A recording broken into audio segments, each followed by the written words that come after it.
Bonjour, bonjour. Je suis présentement chez Arto et j'attends mon invité, Jérémy McKnight-Lewanski, si je le prononce bien. Sinon, il me corrigera. On va parler de cinéma. Et comment que ça se fait le cinéma? C'est-tu magique? On va le voir avec Jérémy tantôt. Ici Luc Archambault, bienvenue à Studio Saint-Jean. Ici Louis Lemieux, votre fier député de Saint-Jean à l'Assemblée nationale du Québec. La chaîne que vous regardez en ce moment, c'est Studio Saint-Jean, la chaîne télé de votre député au service de la communauté. Et ce, depuis 6 ans. Maintenant, vous pouvez vous joindre à nous, à l'équipe d'animation, Luc Archambault et Lucie Crevier, si vous voulez participer. Et vous pouvez aussi nous suggérer des entrevues ou des sujets. C'est facile. Vous nous écrivez à production@commercial studio-saint-jean.tv. Bon visionnement. Bonjour Jérémy. Bonjour. Écoute, je suis content parce que je passe en entrevue un cinéaste. Un cinéaste, tu es en études à Concordia en cinéma. Ouais, exactement. Puis, plus que ça, tu as déjà un film, un court-métrage déjà qu'on peut voir. Ouais.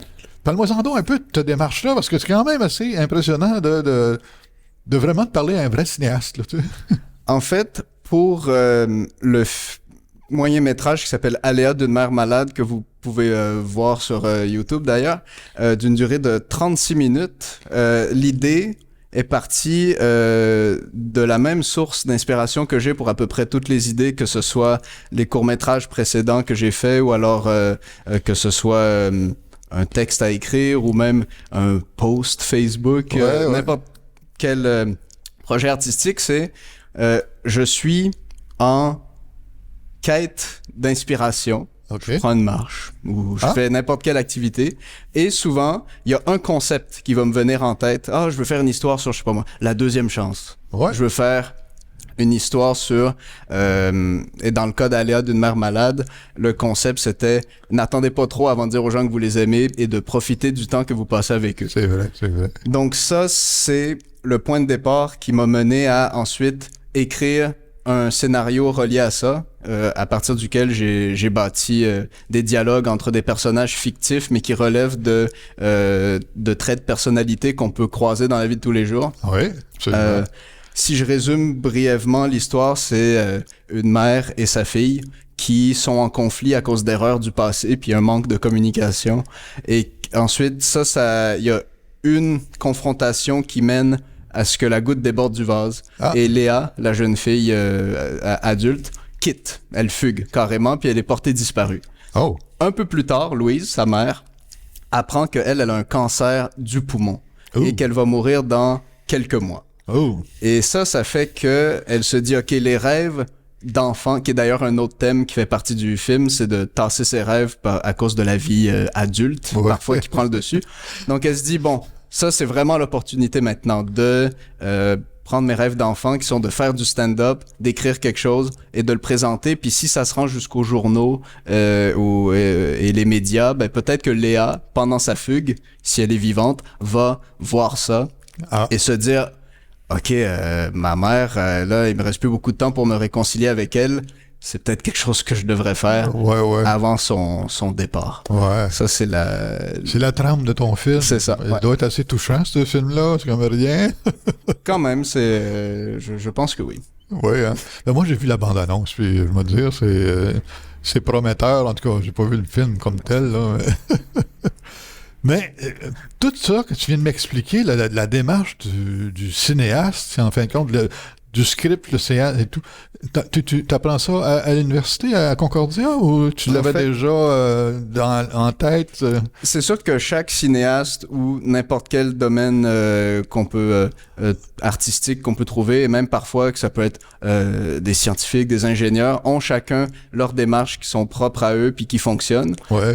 Ce qu'on apprend à Concordia, c'est pas tant où trouver l'inspiration, c'est plus comment la mettre en œuvre d'une manière concrète à travers des cours sur que ce soit l'histoire du cinéma qui nous donne une certaine base de connaissances, que ce soit sur des techniques d'écriture. Donc, ils nous disent pas quoi faire, ils nous disent un peu comment faire pour pour que ce qu'on mette sur papier soit propre à nous, avec en plus de ça un bagage de connaissances. De connaissances. Ouais. Ah, c'est fascinant quand même. On s'imagine pas. Honnêtement, personne ne peut s'imaginer qu'en écoutant un film, moi je vais souvent au ciné-club, au cégep, puis j'écoute un film, on peut pas s'imaginer tout le travail. On va prendre une scène, par exemple, là, juste une scène. Ouais. Tout le travail qui est en face de l'acteur, si on veut, là, qui est derrière la caméra, pour livrer cette image-là, ou même ce petit bout d'histoire-là. Ça prend des mois, travailler ça, un film. Quand on arrive au niveau un peu plus, je dis un peu plus, disons, au niveau professionnel ou même collégial, c'est sûr que la charge de travail pour avoir un plan qui est le plus authentique possible à la vision du réalisateur, ça va prendre plus de temps, d'effort, puis en anglais le terme c'est tweaking, là, comme minutieuse démarche. Mise au point.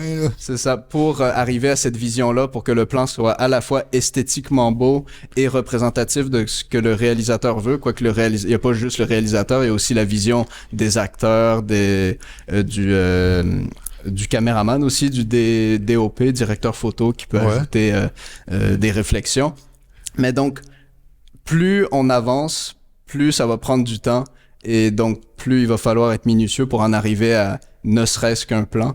Mais si avec budget réduit, on cherche à faire un film, il y a toujours moyen d'y parvenir. Ça va prendre peut-être moins de temps par plan, mais n'empêche que, comme disait Hans Zimmer dans l'entrevue de son masterclass sur YouTube, les idées ne sont pas limitées par le budget. Le processus créatif prend place dans ta tête. Ouais, c'est vrai. C'est absolument ça. Puis là, ton film a... le film, je me rappelle pas le titre. Aléa d'une mère malade. C'est ça. A été projeté au Beau-Bien, si je me souviens bien. Ouais. Il y a eu une projection, en tout cas. Puis l'accueil a été comment? L'accueil a été... Mettons que mes attentes étaient là. Ouais. Et souvent, je me fixe des attentes très basses pour justement éviter d'être déçu. Ben là, vous voyez le plafond ici. Ouais. Ben, dépasser ce plafond-là, puis regarder le plafond de l'immeuble en face, c'était à peu près là. La réaction était... parce que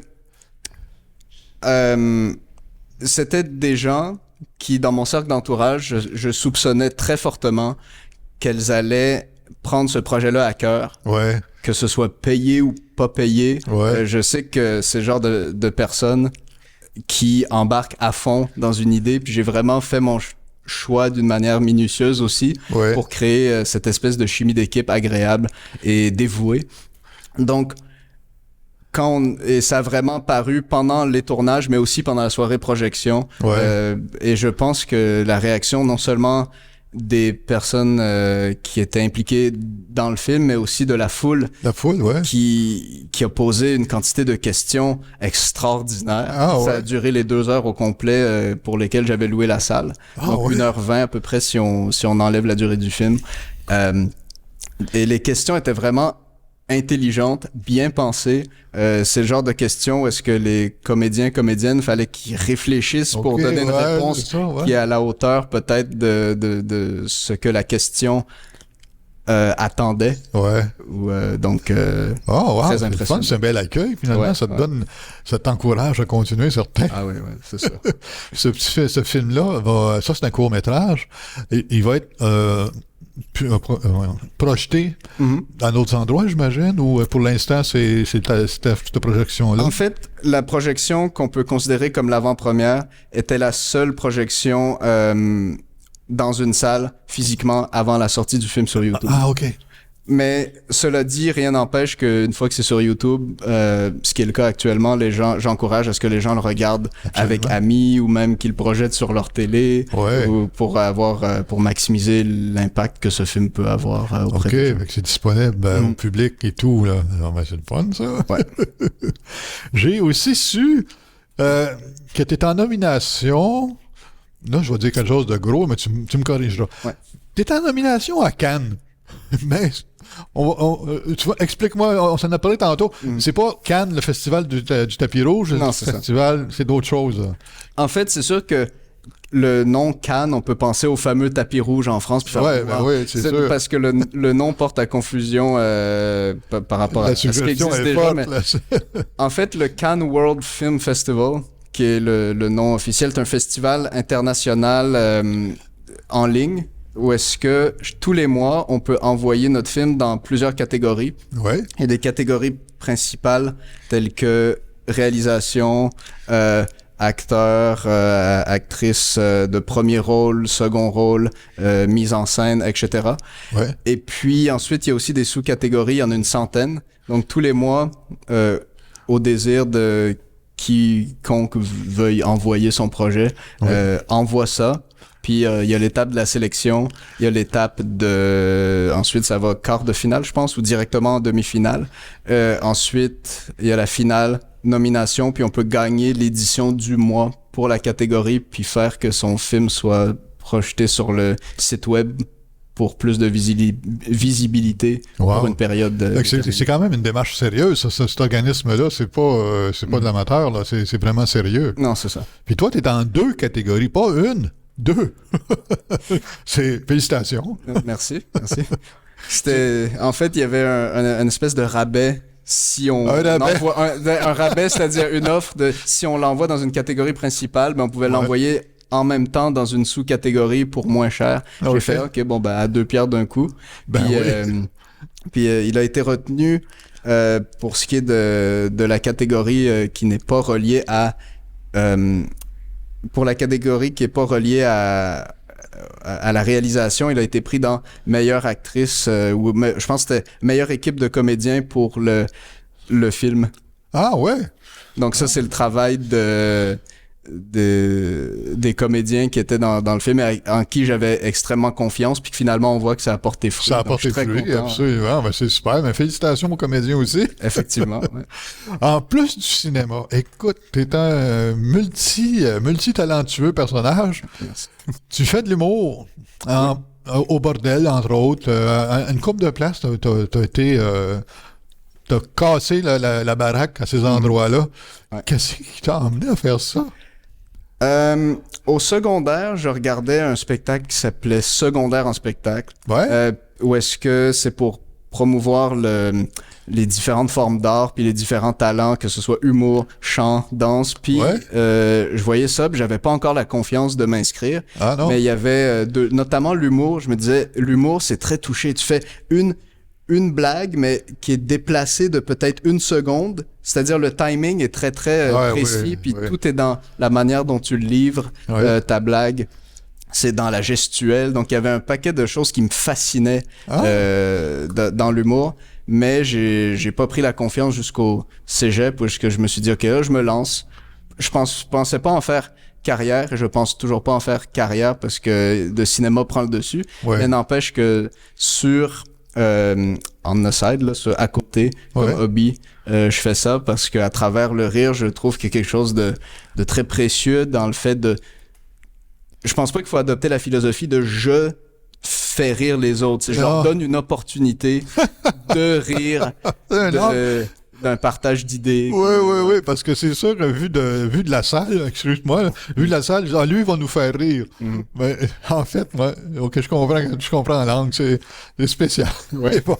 Mais t'as aimé ça, faire ça, j'imagine? Ça doit être le fun d'avoir le feedback, excuse l'expression, là, du public immédiatement. Ouais. Et en quelque sorte, c'est tu sais, on a beau écrire quelque chose puis dire, ça, je pense que c'est drôle, ça. Là, les gens devraient rire à cette joke-là parce que elle est bien travaillée. C'est le public qui décide si c'est drôle ou pas. Et des fois, il y aura des soirées où est-ce que ça va moins fonctionner. Puis là, ensuite, inévitablement, toute personne qui veut s'améliorer va se questionner, qu'est-ce que j'ai fait de mal? Qu'est-ce que je peux améliorer? Donc, ça peut jouer sur la confiance, mais je pense que ultimement, il faut le voir comme une opportunité de qu'est-ce que je vais changer ou retravailler pour les prochaines fois que j'ai envie de faire ce numéro-là ou ne serait-ce qu'un autre numéro peut-être. Il y a beaucoup de remises en question finalement hein, quand le processus de faire c'est facile d'aller sur une scène faire rire le monde. Ben ça a l'air facile, mais je pense que non. Hein. C'est comme la caméra. Tu as vu, ça pèse un cliquer. Ça aussi, c'est pas facile. Là. Je dirais un orchestre. C'est un orchestre cinéma. Ben, j'imagine ça dépend du contexte puis des circonstances. Par exemple, il y a des publics qui sont plus réceptifs, mettons dans un bar, si on fait de l'improvisation, puis là t'as deux équipes, puis t'as des joueurs et des joueuses qui sont, on appelle ça punchers, qui aiment ça faire des one-liners, des phrases avec une réflexion intelligente ou puis là ça fait rire les gens. Et il y a des publics qui sont plus difficiles, qui sont plus analytiques, tu sais, qui analysent en mode est-ce que parce que souvent on me voit arriver sur scène puis je suis plus jeune que la majorité des gens qui s'essayent au open mic. OK. Donc il y a un certain doute qui peut s'installer. Ouais. Les gens s'attendent à 5 minutes de silence. Mais donc là, il y a cette espèce de barrière-là, des fois, pas tout le temps. Ouais. Il faut franchir. Ouais, c'est ça, franchir pour arriver à capter le public puis le mettre de ton bord. Ouais. Ouais, c'est quelque chose. C'est bon sur le track, ça. Là. Prochaine étape, Jérémy, ça va être quoi? Un Oscar? Je le souhaite. C'est sûr, dans le monde utopique, j'aimerais ça, mais je pense que, ultimement, ce que j'essaie, c'est, je préférerais, si je suis pour faire des projets puis les mettre accessibles au monde extérieur, out in the open, comme on dit, c'est qu'il y a un message qui vienne avec. Ah ouais, ben oui. Pas juste faire de l'art et avoir l'Oscar juste pour le... Sans qu'il y ait de message qui peut peut-être changer comment certaines personnes perçoivent un sujet. Ouais. Tu sais, je veux toucher des gens. Tu veux toucher le monde. Donc, je pense que c'est plus important si on est pour avoir un prix versus ne pas recevoir de prix, ben, le prix qui compte plus, c'est je préfère ne pas recevoir de prix, mais que ça atteint des gens d'un point de vue, disons, inter ou intrapersonnel, je sais pas. Ça touche, ça parle à leurs émotions, ça parle à leur cœur. Tout à fait. C'est ça qui est important. On parle au cœur tout le temps. On parle pas d'une chose, on parle au cœur. Mm-hmm. Je te le souhaite grandement. Merci. Puis, écoute, je te remercie pour ces quelques minutes-là. Puis, on va aller visionner ton film sur YouTube. C'est en ligne, d'ailleurs. C'est à l'affiche, présentement, sur YouTube. Merci, Jérémy. Merci pour l'invitation. Ça fait un plaisir. Est-ce que vous serrez la main? Un grand plaisir. Merci. Bon, c'est tout pour l'émission pour l'instant. Allez sur YouTube, cherchez ça, là. Jérémy McKnight, Levanovski. Un superbe beau film. Et puis on se revoit bientôt. À la prochaine. Bye.